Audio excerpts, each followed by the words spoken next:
the vision is yet for an appointed time. But at the end it shall speak and not lie. Though it tarry, wait for it, because it will surely come. It will not tarry. The human body is the next big platform.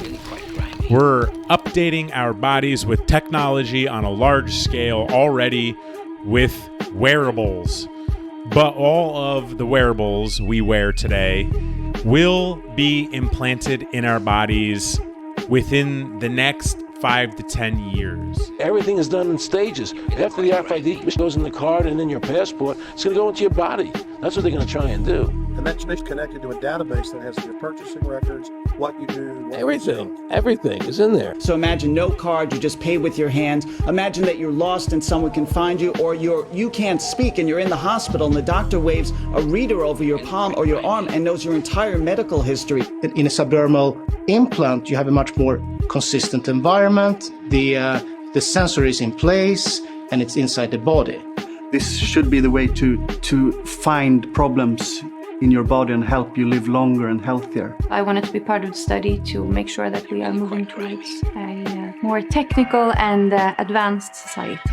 And we have a lot of examples now where a sensor put right underneath the skin can sense things like oxygen and other chemicals that are very important to our metabolism. And not just sense that for a day or a week or even a month, but we imagine that sensing these parameters can go on for a period of years. Mr. President, today we are making American health technology remarkably great again.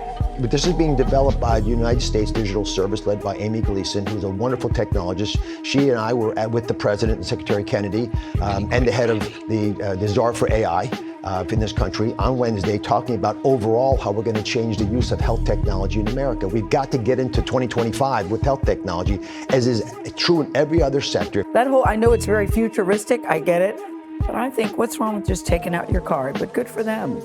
I think it's the wave of the future that we'll all have implanted fish that have our medical records. So you would do it? Sure. Now, implantables are not just healthcare. Implantables can be used for other areas.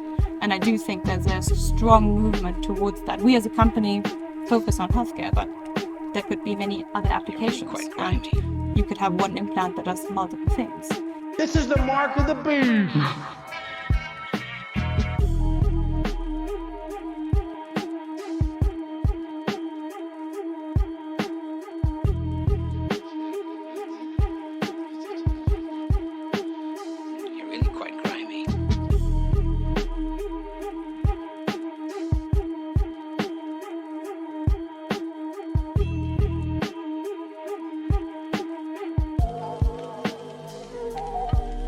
Turns out one of the biggest discoveries is actually this tiny. See how small that is? This little fish may be the next big thing, and it sounds like it's right from a sci-fi movie, but people all over the world are implanting these into their wrists. So I asked my producer, Dean, to find out more about this cutting-edge technology and what it could mean for your health.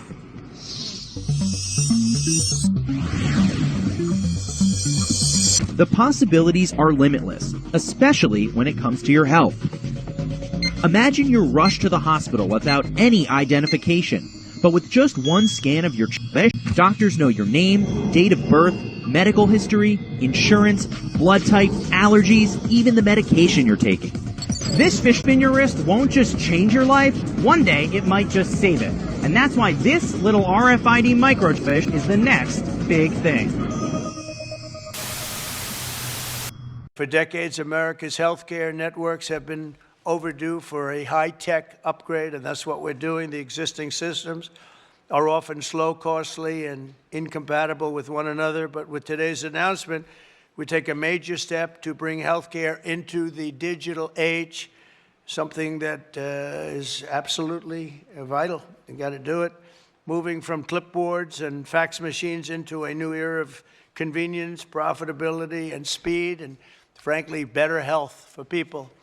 Under the leadership of Administrator Oz, we're officially launching the CMS Digital Health Tech Ecosystem to give healthcare providers, insurers, and software companies the tools they need to empower Americans with a 21st century experience on health. The key breakthrough we've made is getting many of the biggest names in healthcare and technology to agree to that those standards of electronic medical records that we talk about and you've heard about for so many years, and now it's happening. This will allow patients to easily transmit information from one doctor to another, even if they're different networks and using different record-keeping systems. No matter what system they use, they're all transferable. The new standards will also make it simple for patients to access their own personal health records. I don't want to see mine, please. I don't want to see. I don't know about you. They have all sorts of things, sir. They can tell you exactly what your problem is going to be in 6 years.